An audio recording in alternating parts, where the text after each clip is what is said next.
Aisyah kena senyum. Aisyah kena senyum kali ni pasal kita jumpa satu tempat yang jual air bandung. Tapi dia nak beli juga murtabak. So, kita beli air bandung Aisyah, air bandung cincau. Lepas tu kita beli murtabak, boleh? Okay, senyum sikit. Dah jumpa dah, jom kita beli. Ya, dah jumpa dah. Cik, satu air bandung cincau, cik.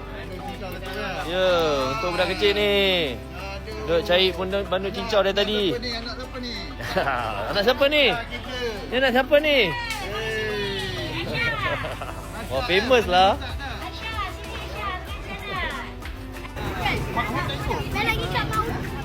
Saya kat mana Aisyah, dia tanya. Alah, malu-malu lah dia ni. Saya Kedah lah Aisyah, mana lagi? Boleh. Terima kasih bang. InsyaAllah. Wah, ramai dah serbu ni. Tu Aisyah, ambil air bandung tu. Okey. Dah. Alright, alhamdulillah. Murtabak daging. Murtabak putih ni. Alhamdulillah. Jumpa murtabak ni. Sedap bang confirm sedap ah. Insya-Allah. Masa ni okey lagi bang. Baik. Terima kasih, saya beli ya. Assalamualaikum. Okey Aisyah. Kita dah dapat dah. Jom lintas kefu kereta. Okey, so, alhamdulillah, syukur. Settle lah. Saya tolong pegang murtabak ni. Jom.